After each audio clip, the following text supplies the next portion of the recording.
Harry S. Truman's steadfast beliefs led to a global turning point. 1950s, Independence, Missouri. Hello, Harry S. Truman here, former U.S. Senator from Missouri, former U.S. Vice President, and former U.S. President. Maybe you've heard of me. Maybe you've heard how I was promoted to president shortly after President Roosevelt's death, when our country was deeply involved in World War II. Suddenly, it was my job to lead America through this war. I felt like the moon, the stars, and all the planets had fallen on me. Germany was about to surrender, but Japan was a different story. The war needed a turning point. We were planning a land invasion of the Japanese home islands, but this would mean around 250,000 U.S. soldiers would be killed or injured.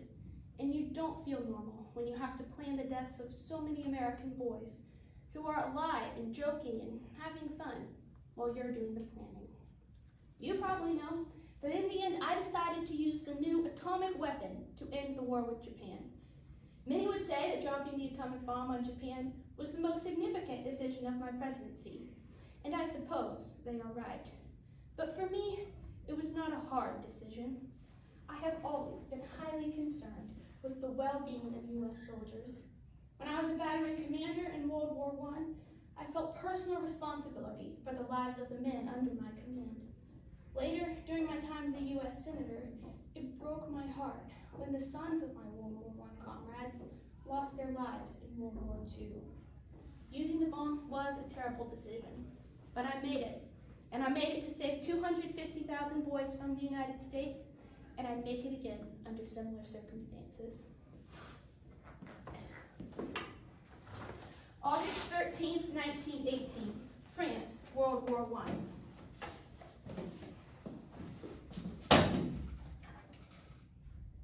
Well, hello, McKim. I've just been writing a letter to my fiancée, Bess. It's good to see you. So, after a month of having me commanding your battery, what do you think? I let you know who was boss. Well, I had to because you boys were a bit of a wild bunch at first, but now I'm plumb crazy about you. Commanding 4 guns and 194 men is no small task, and I certainly feel a personal responsibility for you fellows. Well, good to see you, McKim. Now back to my letter to Bess. You've no idea what an immense responsibility it is to take 194 men to the front. They are absolutely dependent on my small ability to think and act at the right time for their lives. If I should go up there and get them all killed and didn't get shot myself, I'd certainly never be able to look anyone in the face again.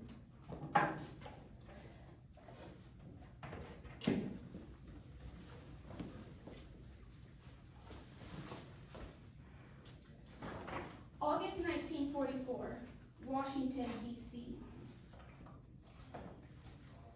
I sure do get a lot of mail, but that's no surprise, considering I am a United States Senator.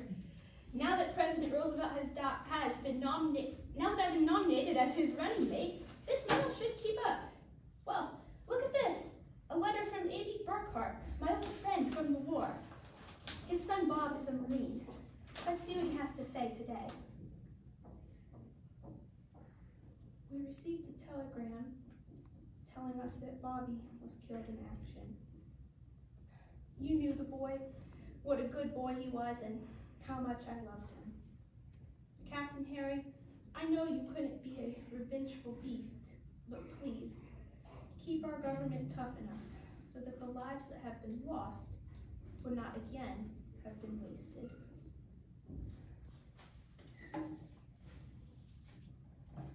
Dear A.B., I don't think I've had a letter in 10 years which has hit me as hard as yours did. These sons of D Battery, I feel are as close to me as if they were really grandsons of mine. A.B. isn't the only one. My other friend, Eddie McKim, had a boy killed last month. Ed Jr. had a newborn son that he never got to meet. I'll need to call Bess and tell her about this. Brings the war close to home when boys you know are its victims. A.B. and Eddie's boys were the kind you hope to see grow up. June 18th, 1945, the White House.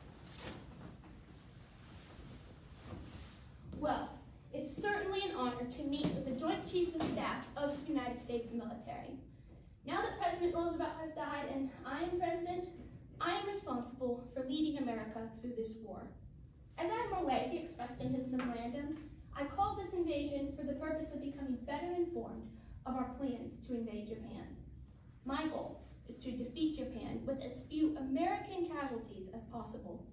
I'm not nearly as concerned with how much time or money it takes. General Marshall, why don't you start? An invasion of the Japanese island of Kyushu would be the best option, starting November 1st. Yes, Admiral Leahy, I would like to know what the casualties would be. 35%. General Marshall, of how many soldiers? 700,000. That's what? 250,000 American boys.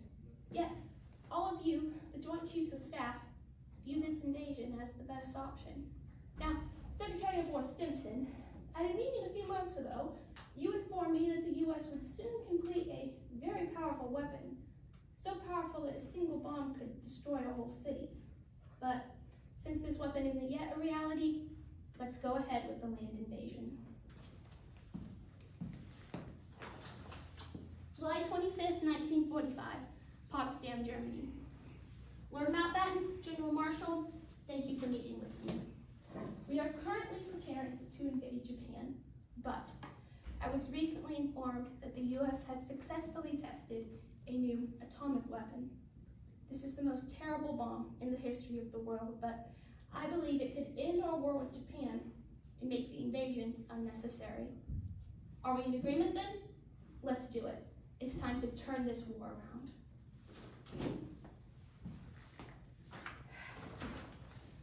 August 9th, 1945, at home with Bess.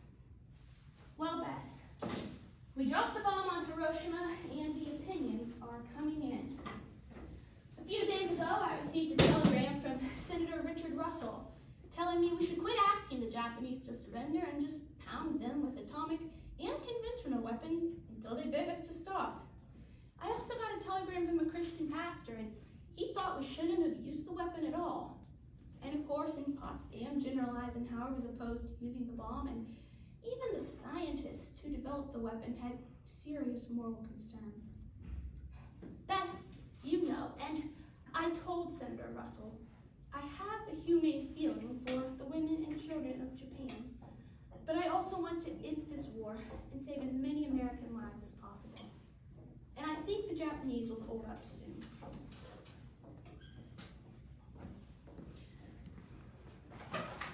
March 12, 1959, Independence, Missouri. It's been almost 14 years since we finally forced Japan to surrender by using atomic weapons on Hiroshima and Nagasaki. On a recent television broadcast, I was asked about my decision to use these weapons, and I stated that I had no qualms about using them. The City Council of Hiroshima, Japan, has published a resolution protesting my remarks. They say that my statement was a gross defilement committed on the people of Hiroshima and their fallen civilian victims. The atomic bomb was unquestionably a destructive weapon. It is estimated that the two bombs killed 100,000 people, not to mention those who were injured. Many others besides the people of Hiroshima have disagreed with my decision, and of course we now find ourselves in a nuclear arms race with the Soviet Union. But I do not feel any regrets. My whole life, I have felt an immense responsibility for the lives of U.S. soldiers. The war needed a turning point, and the atomic bomb provided it. When I made my decision, I couldn't worry about what history would say about my personal morality. I did what I thought was right.